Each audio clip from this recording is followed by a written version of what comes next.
Bienvenidos, hijos e hijas de lo ignoto, de lo innombrable, de lo profano, al único podcast de contenido rolero narrado por seres sin alma, los sirvientes de una deidad superior, Kiva.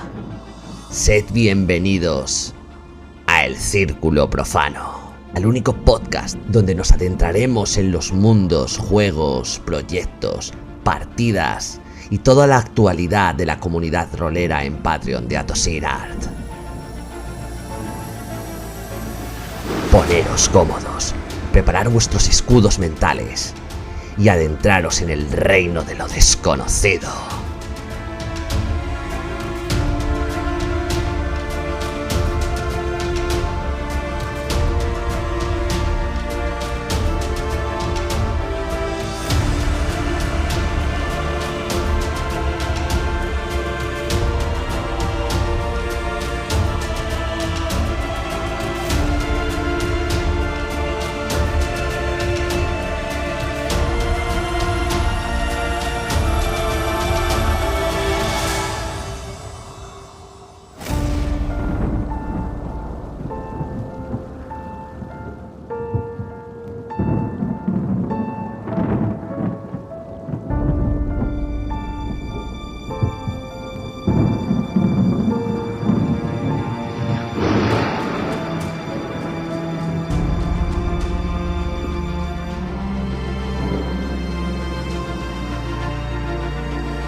Saludos eruditos del oculto. Bienvenidos al cuarto episodio de El Círculo Profano. Sí, cuarto episodio ya. Kiva, la jefa, está hoy de lo más atenta a la grabación. Así que cuidado con lo que decimos. No vaya a ser que le dé por afilarse las uñas en nuestros apuntes. Mejor andamos con pies de plomo, ¿eh? Con Kiva nunca se sabe. Bromas aparte, un enorme agradecimiento a nuestros mecenas en Patreon, cuyo apoyo hace posible este viaje a las profundidades de lo desconocido. Totalmente. Y precisamente hablando de profundidades, un recordatorio importante. Criaturas Profanas Volumen 1 llega este mismo noviembre. Este mismo noviembre. Exacto. Sin duda, este bestiario es una herramienta fundamental para ratas en las paredes. Así es. Viene repleto de seres terroríficos, hechizos, nuevas tácticas. Una barbaridad. Y mucho más. Exacto, una expansión brutal. Brutal. Para quienes no lo sepáis, Criaturas Profanas Volumen 1 es un libro que amplía el universo de ratas en las paredes, con un montón de contenido nuevo. Sí. Y para celebrarlo por todo lo alto, nuestros amigos de Atosir Art tienen preparadas algunas sorpresas especiales. Si aún no te has unido a nuestro Patreon, Atosir Art, este es el momento perfecto. Habrá sorteos sorpresas especiales relacionadas con el lanzamiento. No te lo puedes perder. No. Y está atentos porque en nuestro próximo episodio nos adentraremos en el misterioso reino forestal, donde dicen que los árboles susurran secretos ancestrales.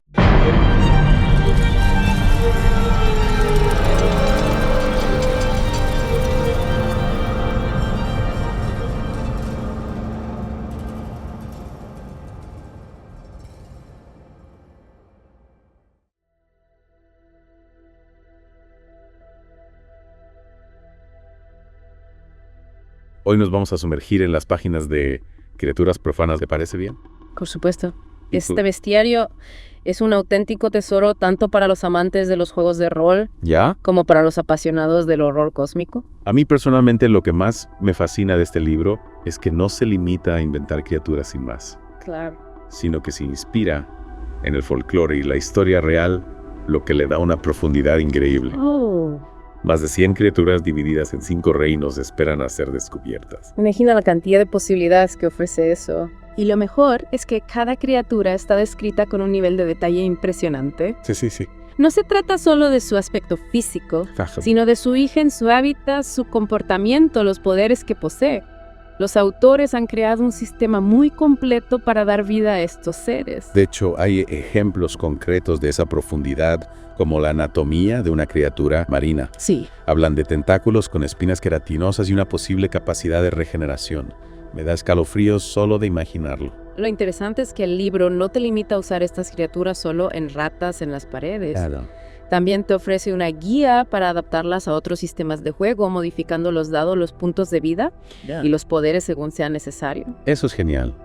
Abre un mundo de posibilidades para los Dungeon Masters. Imagina, por ejemplo, adaptar una de estas criaturas a una campaña de Dungeons and Dragons. La verdad es que tengo curiosidad por saber cómo se integraría una criatura así en un entorno de fantasía medieval. Sería un reto interesante sin duda. Podrías jugar con la idea de que esta criatura marina proviene de un plano de existencia diferente, un portal interdimensional. Sí. O incluso podrías adaptarla para que encaje en el ecosistema de algún lago o río subterráneo. Me encanta esa idea. Y lo mejor es que el libro no se olvida de la parte más importante, cómo integrar estas criaturas en una aventura de forma orgánica. Nos da claves para detectar su presencia, señales que van desde susurros inquietantes hasta marcas y rastros específicos. Exacto. Y esas claves son esenciales para construir una atmósfera de suspense y misterio en la partida. Totalmente. No es lo mismo que la criatura aparezca de la nada. Claro. Para que los jugadores vayan encontrando pistas que sugieran su presencia. Totalmente. Y hablando de inquietante, me ha llamado la atención que mencionen localizaciones reales, como el bosque de Aokigahara en Japón, conocido por su atmósfera misteriosa y su conexión con leyendas sobrenaturales. ¡Wow! No sé si Kika se atrevería a adentrarse en un lugar así. Yo creo que Kiba preferiría quedarse en casa junto a un buen radiador, ¿no crees? Yo creo que sí. Pero volviendo al tema, sí, es un toque genial por parte de los autores porque conecta lo fantástico con lo real, creando una sensación de que estas criaturas podrían estar acechando en cualquier rincón del mundo. Una de las criaturas que más me ha intrigado son los errantes. Estos seres del reino forestal se alimentan de almas atormentadas. Sí. ¿Te imaginas enfrentarte a algo así en un bosque oscuro? A mí me pondría los pelos de punta. Los errantes son un ejemplo perfecto de cómo el libro combina elementos tradicionales del folclore con ideas nuevas. Claro. Se inspiran en las leyendas de espíritus que se alimentan de emociones negativas, pero les añaden un toque único, ¿verdad? Sin duda.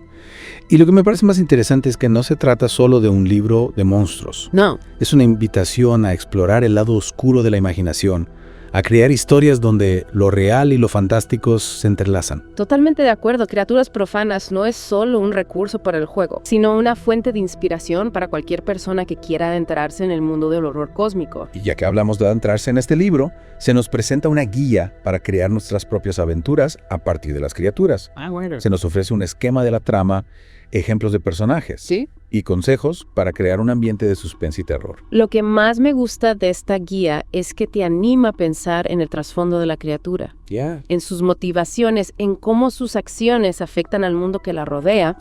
No se trata solo de usarla como un enemigo a abatir, sino de integrarla en la narrativa de la historia. Por ejemplo, se nos habla de crear una historia en torno a los errantes utilizando el bosque de Aokigahara como escenario. Se nos anima a pensar en las víctimas de los errantes, en sus historias, en cómo fueron atraídas a ese lugar. De esta forma, la criatura deja de ser un simple monstruo. Se convierte en un elemento central de la trama con una historia propia que contar. Y eso a su vez enriquece la experiencia de juego haciéndola más inmersiva y emocionante. Se nos anima a jugar con la atmósfera, a utilizar elementos como la niebla, los sonidos extraños, las visiones aterradoras para crear una experiencia realmente inmersiva. Es como si el libro te diera las herramientas para construir tu propia película de terror utilizando estas criaturas como protagonistas. Y la verdad es que las posibilidades son infinitas. Y lo que me parece genial es que te anima a no tener miedo a la hora de experimentar. Sí. Se nos dice que no hay una forma correcta o incorrecta de crear una aventura. No. Lo importante es que sea una historia que nos atrape, que nos haga sentir el miedo y la tensión de los personajes. Exacto, y que nos permita explorar las profundidades de nuestra propia imaginación, enfrentarnos a nuestros miedos y crear algo único y memorable. Y qué mejor ejemplo que el caso de las hermanas Sayuri y Miko. Se nos presenta un posible escenario donde dos hermanas, Sayuri de 14 años, y Miko de 10 se ven envueltas en una trama que las llevará al bosque de Aokigahara, el territorio de los errantes. Es una premisa intrigante. Sin duda. Un manual imprescindible para los amantes del horror. Y creo que es un buen momento para hacer una pausa. Y dejar que nuestros oyentes reflexionen sobre todo lo que hemos visto hasta ahora. De acuerdo.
Poemas de horror cósmico de Howard Phillips Lovecraft.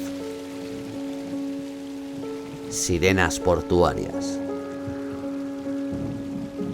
Por encima de viejos tejados y agujas desconchadas, las sirenas del puerto cantan durante toda la noche. Gargantas venidas de puertos extraños, de blancas playas lejanas y océanos fabulosos, concertadas en coros abigarrados. Ajenas unas a otras, no se conocen entre sí, pero todas, por obra de alguna fuerza oscuramente concentrada, desde abismos ensimismados más allá del curso del zodiaco, se funden en un misterioso zumbido cósmico. A través de vastos sueños organizan un desfile de formas aún más vagas, insinuaciones y visiones, ecos de vacíos exteriores e indicios sutiles, de cosas que ni ellas mismas pueden definir. Y siempre en ese coro, tenuamente entreveradas. Estos son algunas de las melodías que ningún buque terrenal emitió jamás.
La historia comienza con la desaparición de Miko. Sí. Sayuri, preocupada, encuentra una carta de despedida en la que Miko expresa su deseo de quitarse la vida.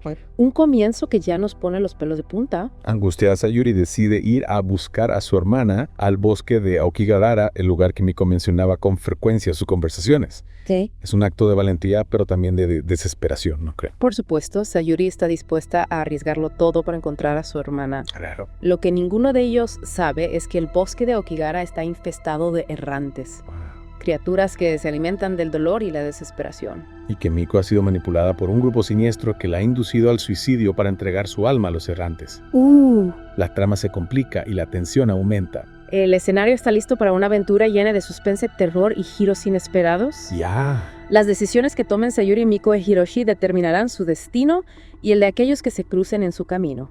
Y en esta historia se entrelazan elementos del thriller psicológico con el horror cósmico, creando una atmósfera opresiva que nos mantiene en vilo hasta el final. Sin duda es una historia que promete emociones fuertes. Ya. Y nos recuerda que a veces los monstruos más aterradores no son aquellos que habitan en las sombras, sino los que se esconden en el corazón humano. Ahora, para adentrarnos aún más, en este caso imaginemos que somos los investigadores que intentan desentrañar el misterio de la desaparición de las hermanas. Ajá.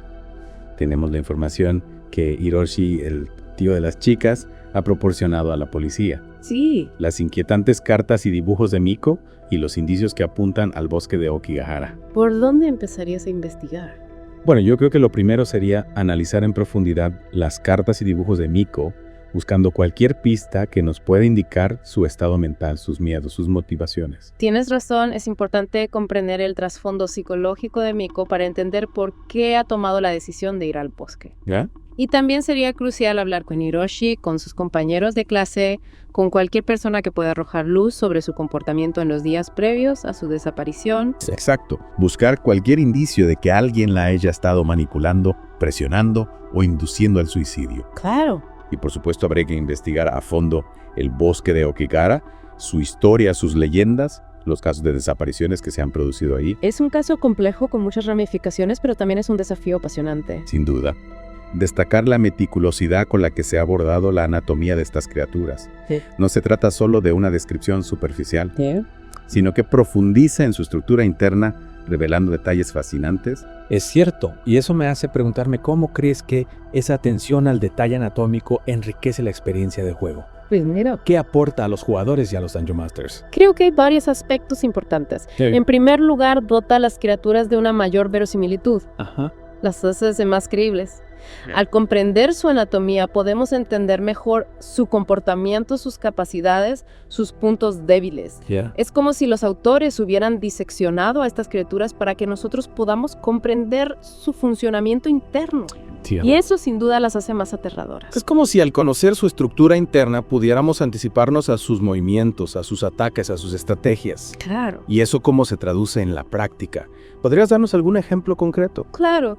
Por ejemplo, en la descripción de la criatura marina que mencionábamos antes, se habla de estructuras cartilaginosas altamente elásticas, posiblemente para resonancia o presión interna. Este detalle, que a simple vista podría parecer irrelevante, nos da una pista sobre su capacidad para moverse con rapidez y agilidad en el agua, para generar ondas de choque o incluso para resistir la presión a grandes profundidades. Es fascinante cómo un detalle anatómico puede abrir un abanico de posibilidades en términos de jugabilidad.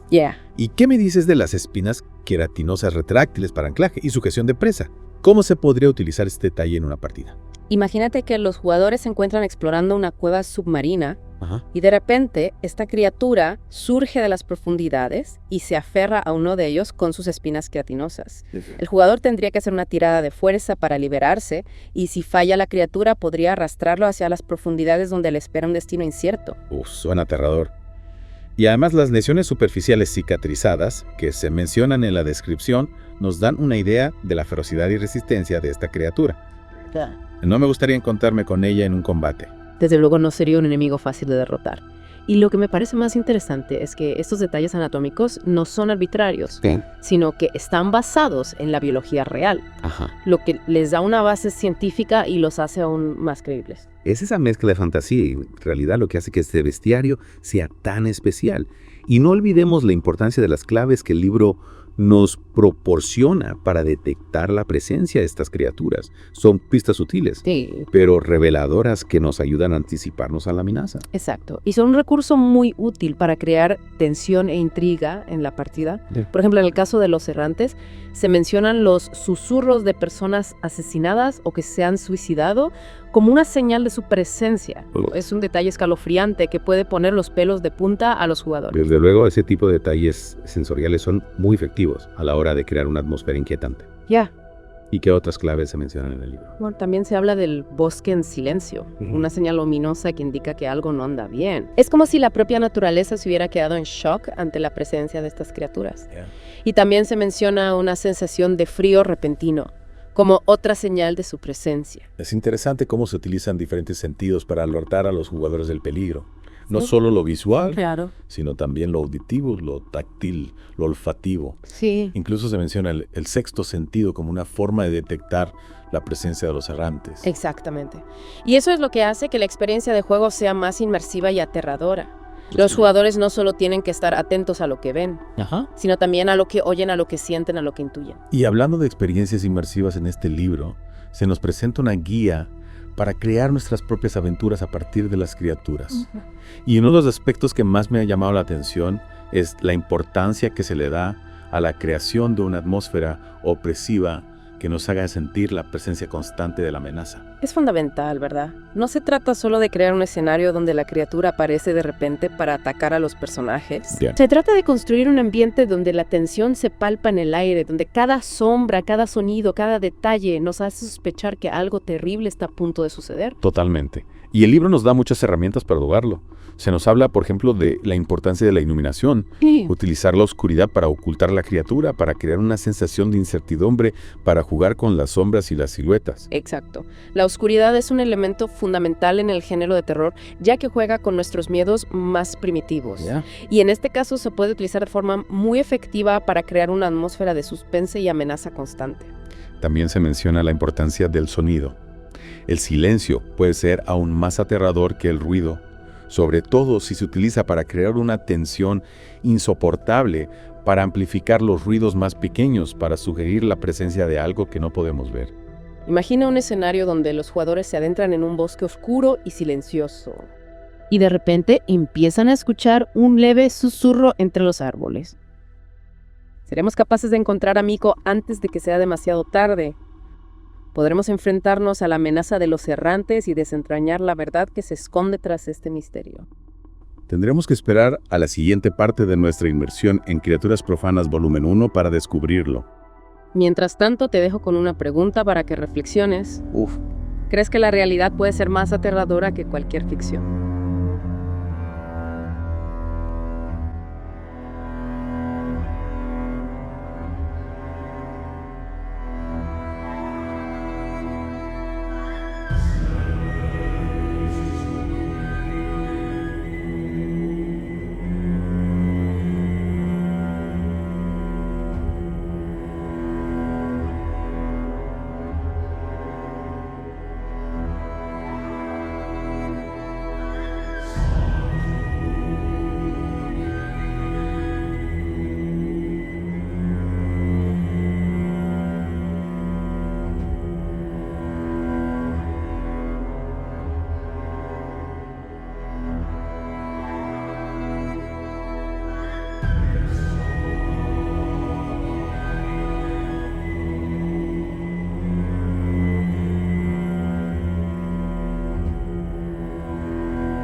Retomando nuestro análisis de Criaturas Profanas Volumen 1, me parece fundamental. El libro te anima a utilizar los elementos del entorno para crear una atmósfera claustrofóbica. Claro. Pasillos estrechos, techos bajos, espacios cerrados que nos hacen sentir atrapados sin escapatoria. Y no olvidemos la importancia de la psicología de los personajes. Sus miedos, sus traumas, sus secretos pueden ser utilizados para crear una atmósfera aún más inquietante. Por ejemplo, si un personaje tiene miedo a la oscuridad, podemos utilizar ese miedo para crear situaciones de tensión, para jugar con sus percepciones, para hacerlo dudar de su propia cordura. Es como si la propia mente del personaje se convirtiera en un escenario de terror donde sus propios miedos se materializan en amenazas reales. Y eso puede ser muy efectivo para crear una experiencia de juego verdaderamente aterradora. Lo que me parece genial es que el libro no nos dice cómo crear una atmósfera opresiva. Nos da las herramientas, los ejemplos. Pero nos deja la libertad de adaptarlos a nuestra propia historia, a nuestro propio estilo. Exactamente. Es como si nos dijera, aquí tenéis los ingredientes, ahora cocinad vuestro propio plato de terror. Y hablando de cocinar, volvamos a la historia de las hermanas Sayori y Miko. Vale. En la guía para crear aventuras, se nos anima a pensar en el trasfondo de los personajes, en sus motivaciones, en sus relaciones. Y en el caso de Sayori y Miko me parece fundamental explorar la relación entre ellas, la dinámica familiar que las ha llevado a esta situación. Completamente de acuerdo. No se trata solo de presentar a dos chicas que se ven envueltas en una situación peligrosa. ¿Ya? Se trata de comprender sus personalidades, sus vínculos, sus conflictos y de cómo esos elementos influyen en sus decisiones, en sus acciones, en su destino final. En la historia se menciona que Miko ha sido víctima de bullying en el colegio. Sí. Ese detalle nos da una pista sobre su estado emocional, su vulnerabilidad, su necesidad de escapar de una realidad que le resulta dolorosa. Exacto. El bullying puede tener un impacto devastador en la autoestima y la salud mental de un niño. Y en el caso de Miko, podría haberla llevado a buscar refugio en un mundo de fantasía, en la idea de que la muerte es una forma de escapar del dolor. Y también se menciona que Sayuri es una chica responsable protectora que se preocupa por su hermana.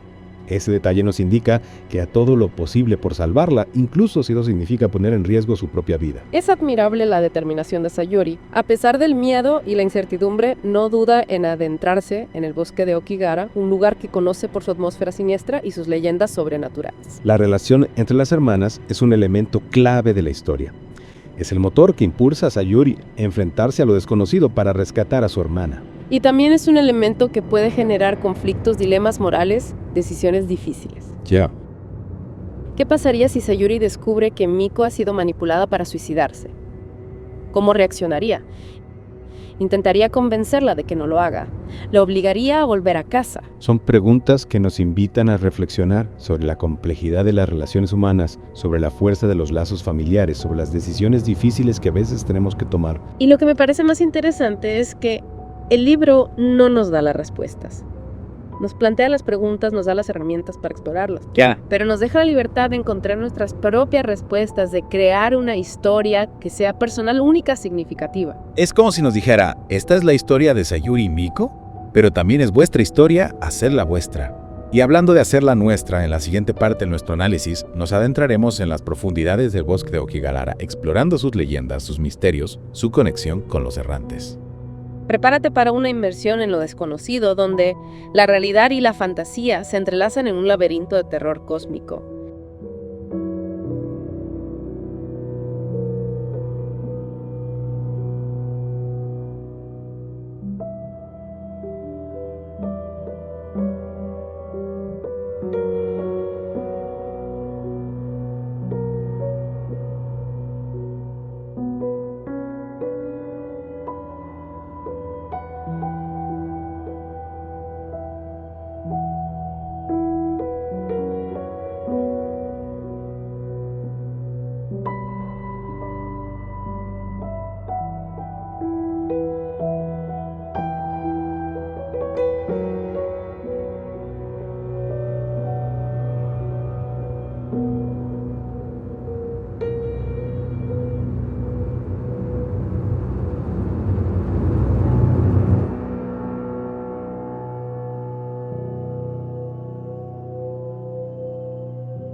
Y aquí estamos adentrándonos en el corazón del misterio, en el escenario que se cierne sobre nuestra historia, el bosque de Aokigahara.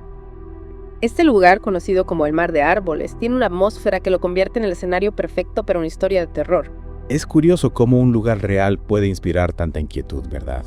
¿Qué crees que tiene Aokigahara que lo hace tan especial para una historia como esta? Creo que es una combinación de factores. Por un lado, está esa aura de misterio y melancolía que lo envuelve. El silencio denso, la luz tenue que se filtra entre las ramas, la espesura que parece tragarse los sonidos. Todo eso crea una atmósfera opresiva casi palpable. Y su propia historia, ¿no? Aoki ha inspirado innumerables leyendas, muchas relacionadas con la muerte y lo sobrenatural. Exacto, es un lugar que se asocia con la pérdida, el dolor, lo desconocido. No me extraña que los autores de criaturas profanas lo hayan elegido como hogar de los errantes, esas criaturas que se alimentan de almas atormentadas. Hablando de los errantes en la historia de Sayuri, Miko Oigahara no es solo un escenario, ¿verdad? Es un personaje más un ente con una presencia palpable que influye en los acontecimientos. Totalmente. Es como si el bosque tuviera una voluntad propia, una energía oscura que se alimenta de la desesperación de aquellos que se adentran en él. En el caso de Miko, su vulnerabilidad y su deseo de escapar del dolor la convierten en una presa fácil para los errantes. El libro habla de rituales, pactos oscuros, almas atormentadas que vagan entre los árboles. Todo eso crea una atmósfera de inquietud constante donde la línea entre la realidad y la pesadilla se difumina. Y ahí es donde radica la maestría de los autores en su capacidad para crear esa sensación de amenaza constante de que algo terrible puede ocurrir en cualquier momento. Imagina que eres Sayuri adentrándote en Aokigahara buscando desesperadamente a tu hermana. La luz del sol apenas penetra entre las ramas creando sombras alargadas y cambiantes. El silencio es denso, roto solo por el crujir de las hojas bajo tus pies. Me pongo en su lugar y siento escalofríos. Cada sonido, cada movimiento, cada sombra podría ser una señal de peligro. Exacto. La tensión se palpa en el aire. La incertidumbre te corroe. ¿Estará Miko aún con vida? ¿Habrá caído presa de los errantes?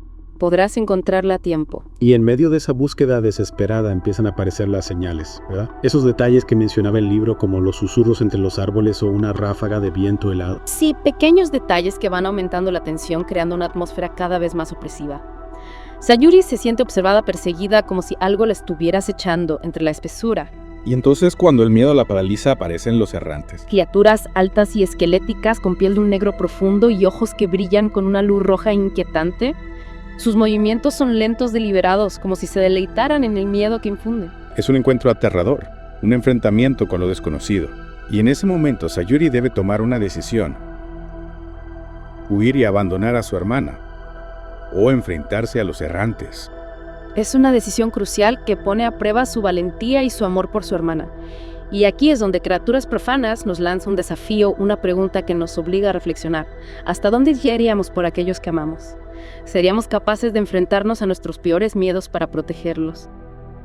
Es una pregunta poderosa que nos hace pensar en nuestros propios límites, en nuestra propia capacidad de sacrificio. Y creo que esa es una de las grandes virtudes de este libro, que nos lleva más allá del simple entretenimiento, nos invita a reflexionar sobre la naturaleza humana, sobre el bien y el mal, sobre el miedo y la valentía. Criaturas Profanas es mucho más que un simple libro de monstruos.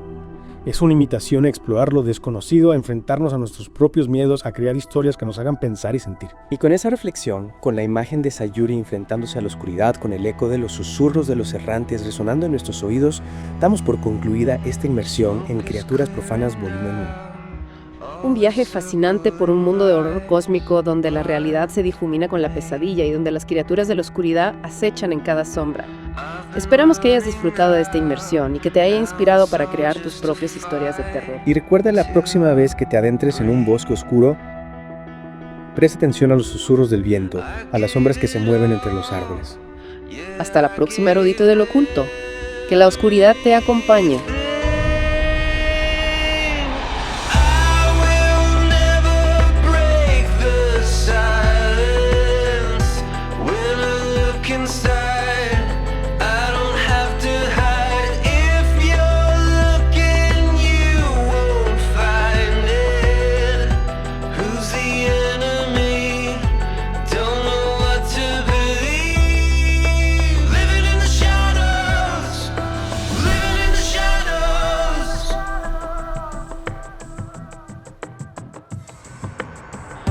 Light is breaking through the dark that is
one knock at the door and then we both know how the story ends. You can't win if your white flag's out when the war begins. Aiming so high but swinging so low, trying to catch fire but feeling so cold. Holding inside and hope it won't show. I'm saying it's not, but inside I know today's gonna be the day you notice, 'cause I'm tired of explaining what the joke is. This is what you asked for. Heavy is the crowd, fire in the sunrise, ashes raining down. Try to hold it in, but it keeps bleeding out. This is what you asked for. Heavy is the crowd. Llegamos al final de este cuarto programa del Círculo Profano con nuestros seres sin alma, acompañados de la compañía de Kiva. Espero que os esté gustando este periplo de capítulos que estamos preparando y os puedo decir que todo lo que se viene no va a hacer más que mejorar. Este en concreto a mí me ha gustado mucho personalmente, cómo han ahondado en toda la historia de Sayuri, de Miko, de cómo generar las aventuras y todo lo que viene en el futuro, los 5 reinos, la parte final con todo lo que son el tema de los poderes, ahondando en los hechizos. Estoy deseando que lo escuchéis. Así que nada, daros las gracias por estar ahí al otro lado, por seguir apoyando a la comunidad de mecenas y nada, deciros que si no lo sois aún, os invito a formar parte de esta comunidad. Tenéis ya 12 aventuras publicadas para Ratas en las Paredes, más este libro que vendrá con más de 100 criaturas, más aventuras que tenéis en formato digital aparte de los físicos. Así que nada, solo en Ratas tenéis ahí bastante contenido. Me despido de vosotros, un abrazo y nos vemos en el siguiente. ¡Hasta luego!